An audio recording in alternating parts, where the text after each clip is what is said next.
বিসমিল্লাহির রহমানির রহিম।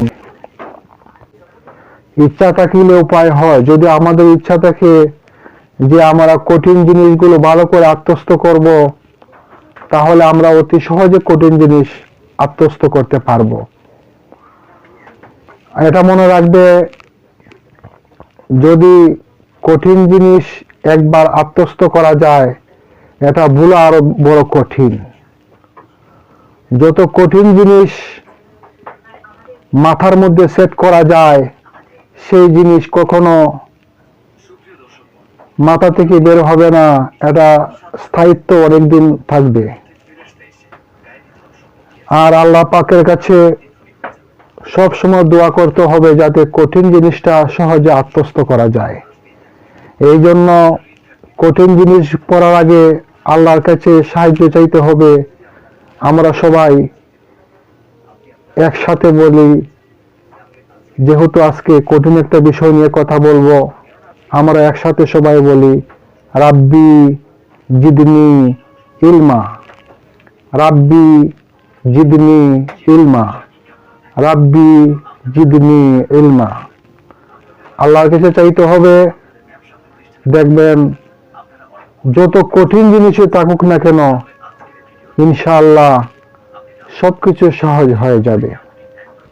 ঠিক আছে বন্ধুরা, আজকে আমি যে বিষয় নিয়ে কথা বলবো সেটা হলো সিপিসি।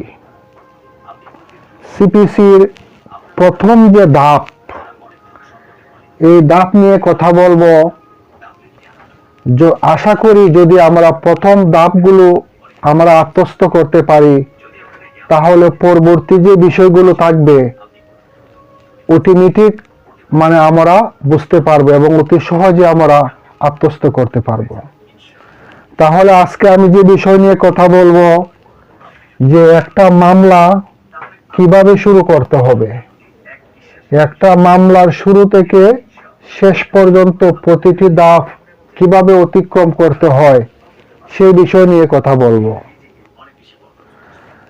তাহলে আমরা বলতে পারি,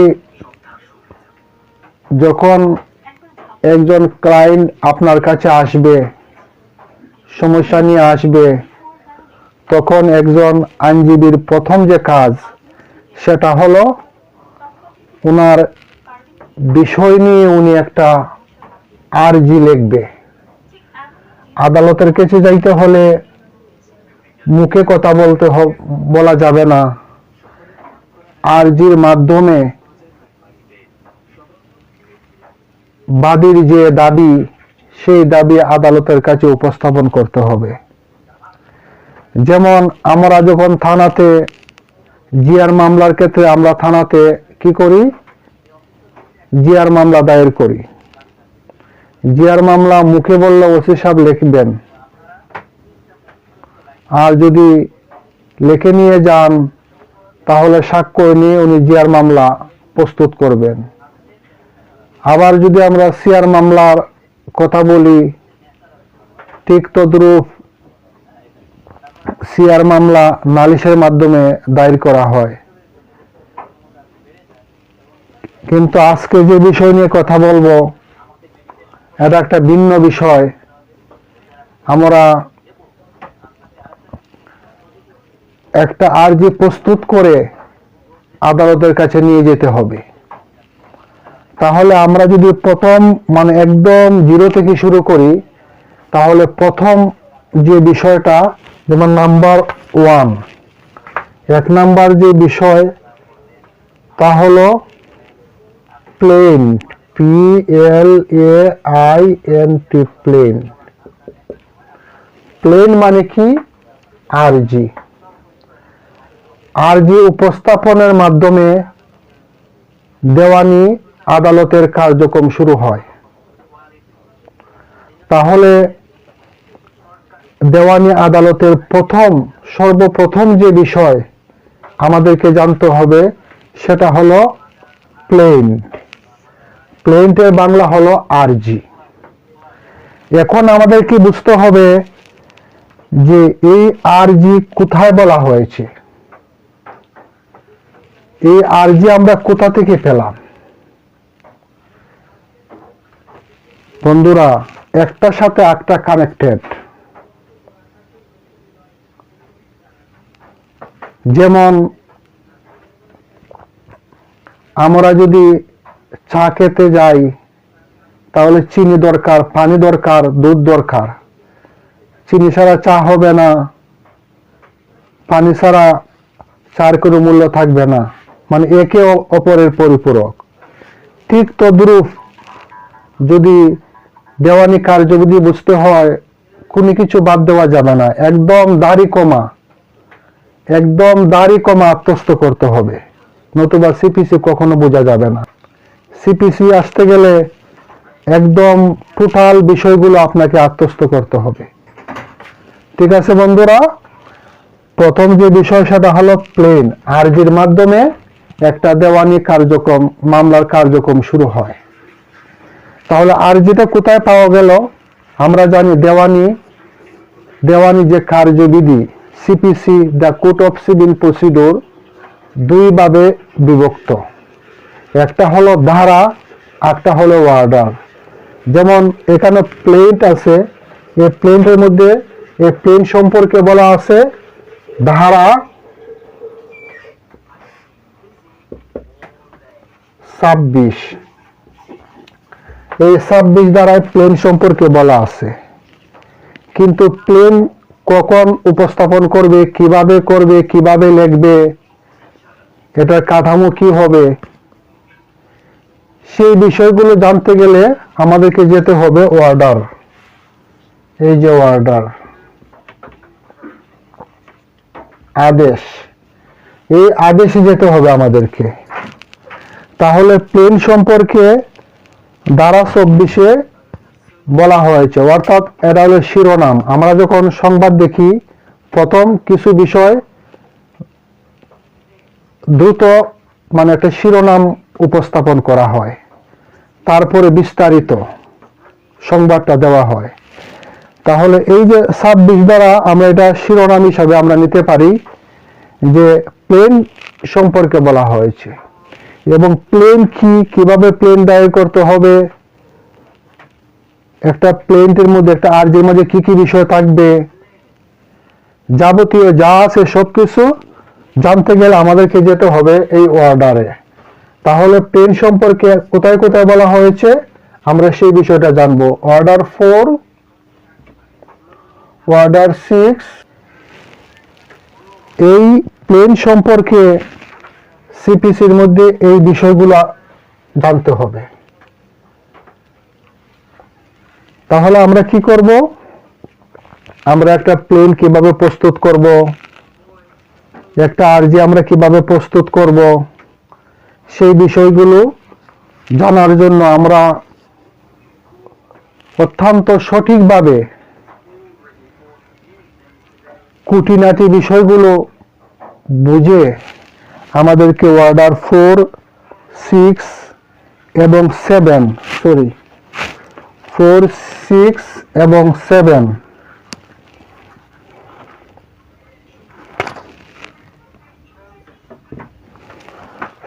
সম্পর্কে ধারণা রাখতে হবে, জানতে হবে। তাহলে আমরা যখন একটা আরজি প্রস্তুত করে আমরা কোথায় নিয়ে যাব? আদালতের কাছে নিয়ে যাব, অথবা আদালত কর্তৃক নিযুক্ত সেরেস্তাদারের কাছে নিয়ে যাব। যখন আমরা আরজিটা প্রস্তুত করে, আমরা কিভাবে প্রস্তুত করব? অর্ডার 6 এবং 7 অনুযায়ী আরজি প্রস্তুত করব। আরজির মাঝে কি কি থাকবে? আরজির 9টা উপাদান থাকতে হবে, স্বাক্ষর থাকতে হবে, আরজির মাঝে কজ অফ অ্যাকশন থাকতে হবে, প্রার্থিত প্রতিকার থাকতে হবে। অর্থাৎ আরজির মাঝে যা যা প্রয়োজন সেই বিষয় লিখে আমরা কোথায় যাব? আদালতের কাছে, অথবা আদালত কর্তৃক নিযুক্ত সেরেস্তাদারের কাছে আমরা যাব, আরজিটা জমা দেব, আমাদের কাজ শেষ। তখন সেরেস্তাদার আরজিটা পড়বেন, বাদী বিবাদের নাম উনি দেখবেন যে এটা মাঝে কোর্ট ফি দেওয়া হয়েছে কিনা, বাদী বিবাদী সঠিক আছে কিনা, প্রার্থিত প্রতিকার, কজ অফ অ্যাকশন আছে কিনা, মানে সবকিছু দেখার পরে উনি কি করবেন, রেজিস্টারে এন্ট্রি করবেন। অতটুকু কি বোঝা গেছে বন্ধুরা, যে আমরা একটা প্লেন তৈরি করব, কোথায় নিয়ে যাব এবং কিভাবে মামলাটা নাম্বার পরে, এই বিষয়টা আমরা জানলাম। দ্বিতীয় যে বিষয় সেটা হলো সমন। দ্বিতীয় যে বিষয় হলো, 2 নম্বর যে বিষয় হলো কি, সমন। দ্বিতীয় বিষয় হলো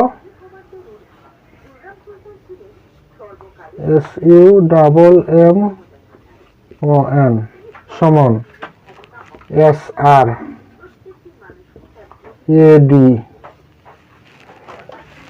এই যে বিষয়, দ্বিতীয় বিষয় যে একটা আরজি আদালতের কাছে উপস্থাপন করা হলো, তখন কাজটা হলো বিবাদীকে জানাতে হবে যে তার বিরুদ্ধে একটা মামলা করা হয়েছে। বিবাদীকে কে জানাবে? আমরা যখন মামলা করার শুরুতে আমরা কি করেছি, আরজি দিয়েছি। এই আরজির কপি এবং তার বিবাদীর বিরুদ্ধে যে মামলা হয়েছে সেই বিষয় সম্পর্কে এই যে সমন, আদালত 5 কার্য দিবসের মধ্যে সমন জারি করবেন। এই সমন সম্পর্কে কোথায় বলা হয়েছে? সমন সম্পর্কে বলা হয়েছে ধারা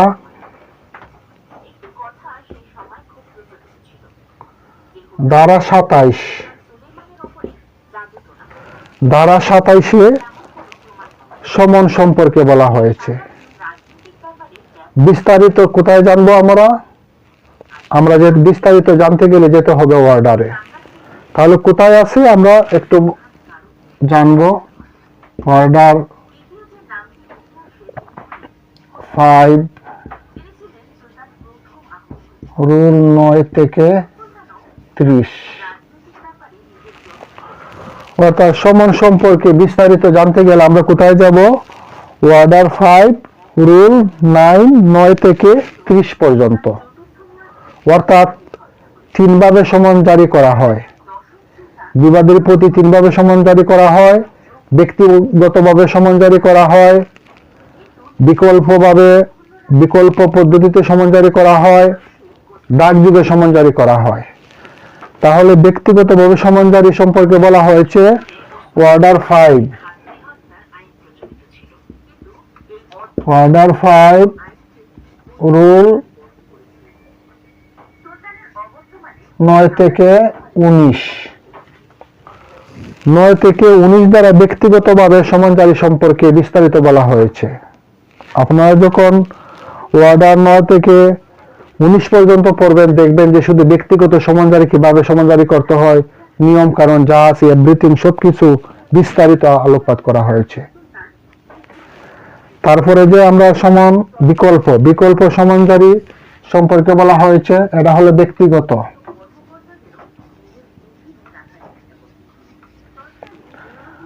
অর্ডার 5, রুল 20, এটা হলো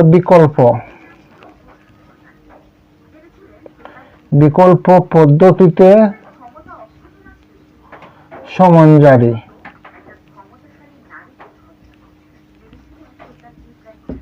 ঠিক আছে, তাহলে আমরা কি জানলাম? ব্যক্তিগতভাবে সমন জারি সম্পর্কে বলা হয়েছে অর্ডার 5, রুল 9 থেকে 19। আর বিকল্প পদ্ধতিতে সমন জারি সম্পর্কে বলা হয়েছে অর্ডার 5, রুল 20। আর ডাকযোগে সমন জারি সম্পর্কে বলা হয়েছে অর্ডার 5, রুল 21 থেকে 30। এটা হলো ডাকযোগে সমন জারি। ঠিক আছে, তাহলে আমরা সমন সম্পর্কে, আমরা মামলার যে দ্বিতীয় স্তর সেটা হলো সমন, এবং সমন সম্পর্কে আমরা জানলাম ব্যক্তিগত সমন জারি সম্পর্কে বলা হয়েছে অর্ডার 5, রুল 9 থেকে 19। আর বিকল্প পদ্ধতিতে সমানজারি অর্ডার 5 রুল 20, ডাকযোগে সমানজারি অর্ডার 5 রুল 20 থেকে 30। অর্থাৎ আমরা দ্বিতীয় ধাপটা শিখে ফেললাম। প্রথম আর যে উপস্থাপনের মাধ্যমে প্রথম ধাপ, দ্বিতীয় ধাপ হলো সমন। এসআর এডি সহকারী দিতে হয়, অ্যাকনলেজমেন্ট ডিউ এবং সমন রিটার্ন। এসআর মানে কি? সমন রিটার্ন, সমন যে রিটার্ন আসে। এই যে দ্বিতীয় ধাপ, এই যে আমরা এতটুকু পর্যন্ত বুঝলাম। ঠিক আছে বন্ধুরা, আমরা 2 নম্বর পর্যন্ত আশা করি বোঝা গেছে। যদি আমরা একটু স্টাডি করি, ভাষার মধ্যে স্টাডি করতে হবে, তাহলে ইনশাআল্লাহ বিষয়গুলো আমরা খুব দ্রুত আত্মস্থ করতে পারবো আমরা। ঠিক আছে,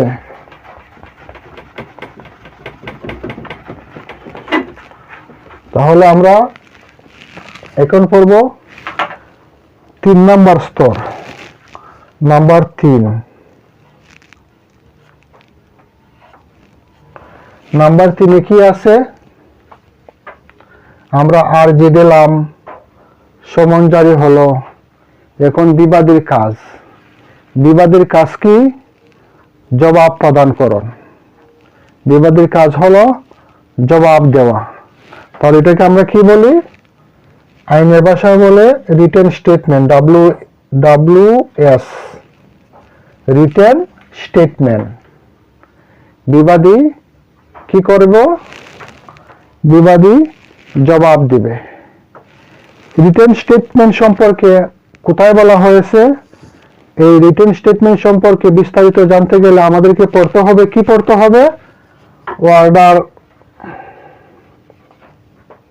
6 and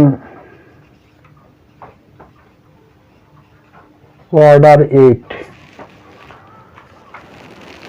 রিটেন স্টেটমেন্ট সম্পর্কে আমাদেরকে জানতে হলে কি করতে হবে? আমাদেরকে পড়তে হবে order 6 rule, order 6 and order 8। জবাব কিভাবে দিতে হবে? স্পষ্টভাবে দিতে হবে। জবাবে কি থাকবে? কতদিনের মধ্যে জবাব দিতে হবে? কতদিনের মধ্যে জবাব দিতে হয়? প্রথম হলো 30 দিনের মধ্যে, 30 কার্য দিবসের মধ্যে জবাব দিতে হয়। ঠিক আছে, তারপরে আরো 30 কার্য দিবস, সর্বমোট 60 কার্য দিবসের মধ্যে জবাব দিতে হবে। ঠিক আছে, তাহলে আমরা তৃতীয় ধাপ আমরা এখানে দেখলাম। এখানে লক্ষণীয় বিষয়, যদি বিবাদী জবাব না দেয় তাহলে কি হবে? যদি বিবাদী জবাব না দেয় তাহলে মামলাটি কি হবে? একতরফা ভাবে নিষ্পত্তি হবে। একতরফা ভাবে কি হবে? একতরফা ভাবে কার্যক্রম চালিয়ে যাবে, একতরফা ভাবে মামলাটি নিষ্পত্তি হবে। ঠিক আছে, আর যদি জবাব দেওয়া হয় তাহলে কি হবে?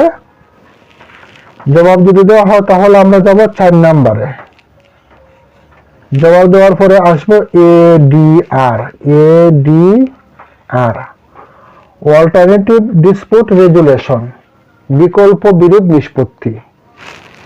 যখন রিটেন স্টেটমেন্ট দেওয়া হবে, রিটেন স্টেটমেন্ট দেওয়ার পরে যে পরবর্তী ধাপ আমরা কোথায় যাব? ADR এ যাব। ADR এর মিনিংটা হলো, what is the meaning of ADR? ADR হলো অল্টারনেটিভ ডিসপিউট রেজুলেশন, বিকল্প বিরোধ নিষ্পত্তি। তাহলে বন্ধুরা আমরা কি করব? বিকল্প বিরোধ নিষ্পত্তি যাব। এটা কোথায় বলা হয়েছে আমাদেরকে জানতে হবে। কোথায় বলা হয়েছে? বলা হয়েছে সেকশন ধারা 89A,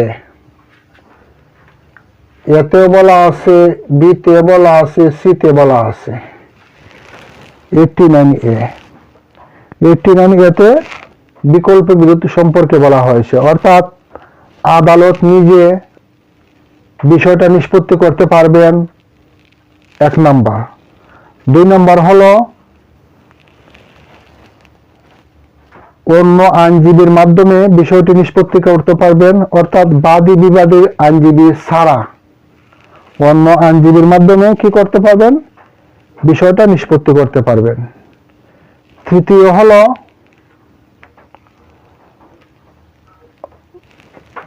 লিগ্যাল এইড এর মাধ্যমে নিষ্পত্তি করতে পারবেন।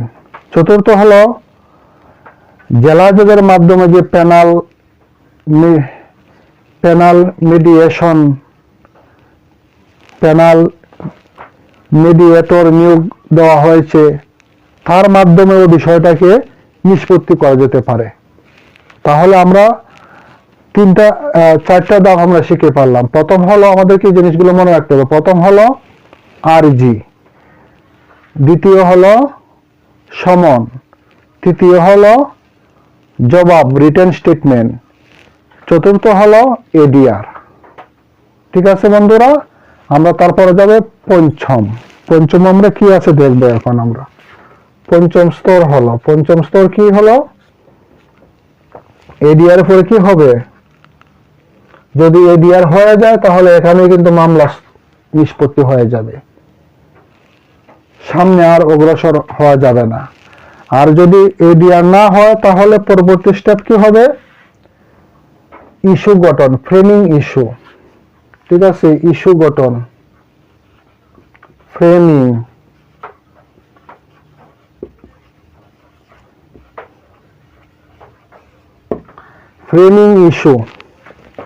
ইস্যু গঠন। ইস্যু গঠন সম্পর্কে কোথায় বলা হয়েছে, অর্ডার 14 এ ইস্যু গঠন সম্পর্কে বলা হয়েছে। ইস্যু গঠনটা কিভাবে হবে,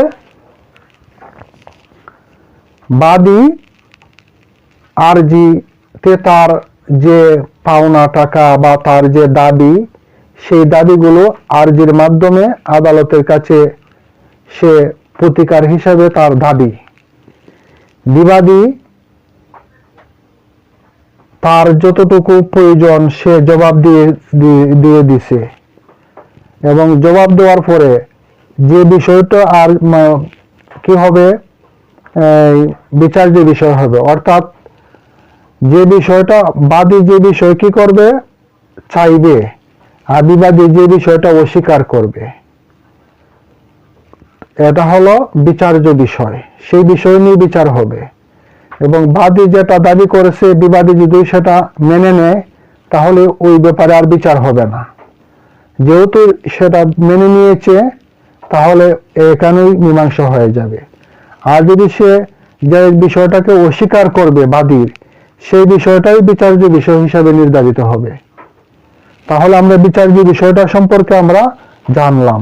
ঠিক আছে, তাহলে আমরা পরবর্তী স্টেপটা কি হবে,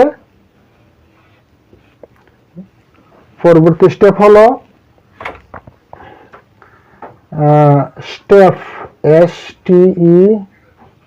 স্টেপ আন্ডার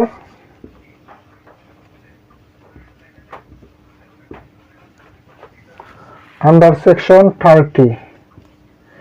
30 ধারা অনুযায়ী প্রতিকার।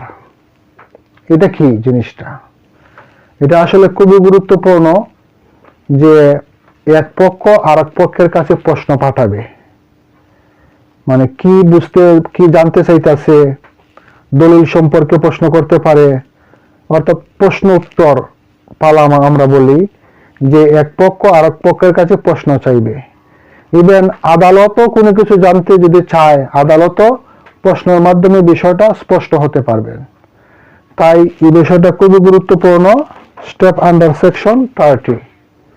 এটা কেউ যদি দলিল চায়, দলিল কি পর্যায়ে আছে, কোথায় আছে, হ্যাঁ, মামলার বিষয় যতটুকু জানার প্রশ্ন আলোকে জানতে হবে, এটাকে বলা হয় আইনি ভাষায় স্টেপ আন্ডার সেকশন 30। ঠিক আছে, এটা হচ্ছে, এটাকে আরেকটা নাম হচ্ছে ডিসকভারি। আমরা পরবর্তী স্টেপে যাব, 7 নাম্বার স্টেপ। 7 নাম্বার স্টেপটা কি হবে, চূড়ান্ত শুনানির জন্য দিন নির্ধারণ। আমরা এটাকে বলে SD, sorry SD settling date, অর্থাৎ চূড়ান্ত শুনানির জন্য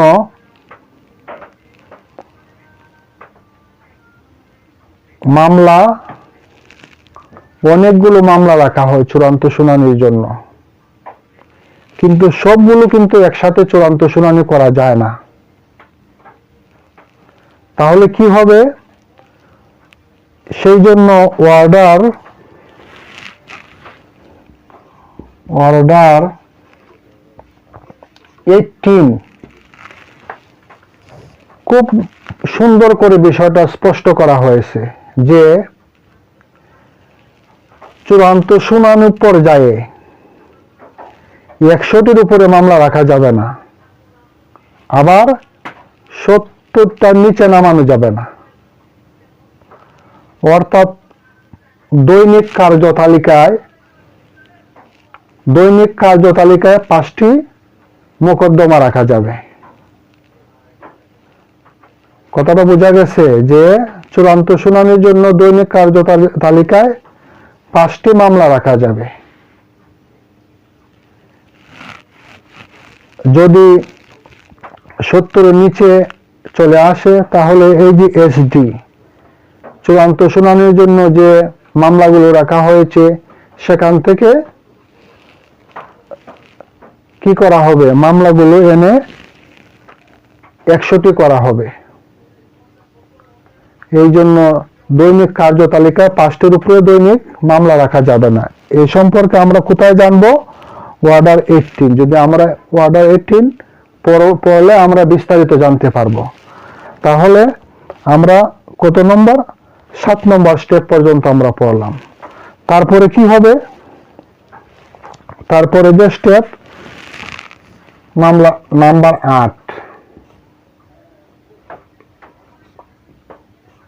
8 নাম্বার কি হবে? 8 নাম্বার হলো পিএইচ মানে পেরম্পটরি হিয়ারিং, চূড়ান্ত শুনানি হবে। এই জিনিসগুলো জানতে হবে যে চূড়ান্ত শুনানির দিন থেকে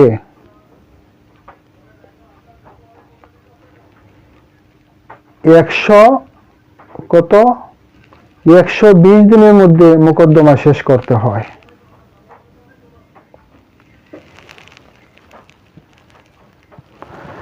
আর নাম্বার 5-এ যে আমরা বলছিলাম যে ইস্যু গঠনের তারিখ থেকে চূড়ান্ত শুনানি পর্যন্ত 120 দিনের মধ্যে চূড়ান্ত শুনানির দিন নির্ধারণ করতে হয়। তো এই জিনিসগুলো আমাদেরকে 5 নাম্বার এবং 8 নাম্বার স্টেপটা মনে রাখতে হবে। 120 দিন, ঠিক আছে? তাহলে পিএস 8 নাম্বার যে স্টেপ মোকদ্দমা, সেটা হলো পেরম্পটরি হিয়ারিং, চূড়ান্ত শুনানি। অনেক সময় দেখা যাচ্ছে যে চূড়ান্ত শুনানি শেষ হয় না। বাদীপক্ষ সাক্ষী দিচ্ছে, সাক্ষী দেওয়ার পরে আরেকজন নিয়ে আসছে সাক্ষী, দেখা যাচ্ছে যে সময়ের কারণে সাক্ষীটা ওই দিন নেওয়া হচ্ছে না। তখন সময় একজন আইনজীবী মহোদয় আদালতের কাছে সাবমিশন করেন যে আমাদের যে বাকি যে সাক্ষী আছে আমরা পরবর্তী তারিখে নেব। তখন সময় আরেকটি ডেট দেওয়া হয়, এটাতে আমাদেরকে বলে এফএইচ। নাম্বার 9 নম্বর স্টেপ,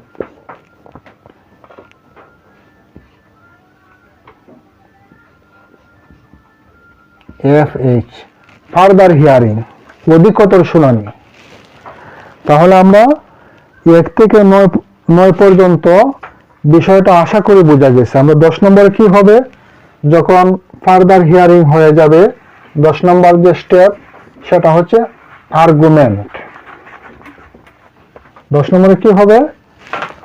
আর্গুমেন্ট, যুক্তিতর্ক।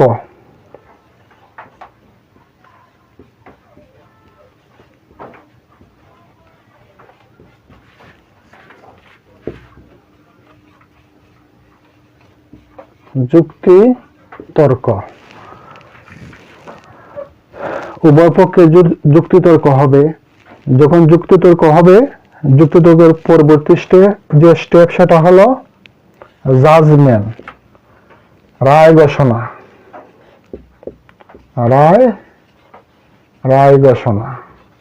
রায় ঘোষণা কিভাবে হবে? যুক্তিতর্কের পরে প্রকাশ্য আদালতে রায় ঘোষণা করতে হবে। কয়দিনের ভিতরে? 7 দিনের ভিতরে রায় ঘোষণা করতে হবে। রায় ঘোষণার পরবর্তী যে স্টেপ সেটা হলো ডিক্রি। রায় ঘোষণার 7 দিনের মধ্যে কি করতে হয়? ডিক্রি প্রদান করতে হয়। তাহলে বন্ধুরা, আমরা আশা করি যে একটা দেওয়ানি মোকদ্দমা আমরা প্রথম থেকে শেষ পর্যন্ত আশা করি বোঝা গেছে। আরজির মাধ্যমে, যার জন্য আরজি তার শেষ কি হয়?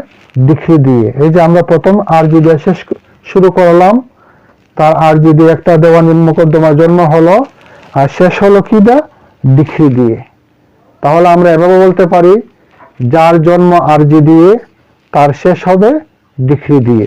তাহলে আমি প্রথম আরজি দিয়ে শুরু করলাম, তারপরে শেষ করলাম কি? ডিক্রি দিয়ে। আশা করি বন্ধুরা বিষয়টি বোঝা গেছে। পরবর্তীতে প্রত্যেকটা বিষয় নিয়ে, ডিক্রি নিয়ে কিছু কথা আছে, ডিক্রি জারি নিয়ে কিছু কথা আছে, এখতিয়ার নিয়ে কথা আছে। অর্থাৎ সিপিসি বুঝতে গেলে মানে একটার সাথে একটা চেইনের মতো, ফুলের মালার মতো। মধ্যখানে যদি ফুলের মালার মধ্যে একটা ফুল পড়ে যায়, তাহলে ফুলের মালা যেমন বিশ্রী হয়ে যাবে, ঠিক তদ্রূপ মানে কোনো কিছু বাদ দেওয়া যাবে না। সিভিলটা বুঝতে গেলে একদম প্রত্যেকটি বিষয়, প্রতিটি শব্দ, দাড়ি, ক্ষমা, কোথায় কি বলা আছে, কিভাবে যেভাবে বলা হয়েছে, আইন বানাইয়া লেখার মতো কোনো বিষয় না। এটা সাহিত্য না। সাহিত্য কি? যে আমার নিজের মতো করে বানিয়ে লেখার সুযোগ আছে, কিন্তু এটা সাহিত্য না, মনে রাখতে হবে। এটা আইন। যা বলা আছে আইনে, যা বলা আছে তাই করতে হবে, এর বাইরে কোনো কিছু যাওয়া যাবে না। যেমন আমি বাংলাতে অনার্স মাস্টার্স করেছি। হ্যাঁ, আমরা যখন বাংলাতে একটা বিষয় নিয়ে লিখতাম, দেখা যাচ্ছে যে একই বিষয় একজন একভাবে ওনার মনের বিষয়টাকে ব্যক্ত করতেন।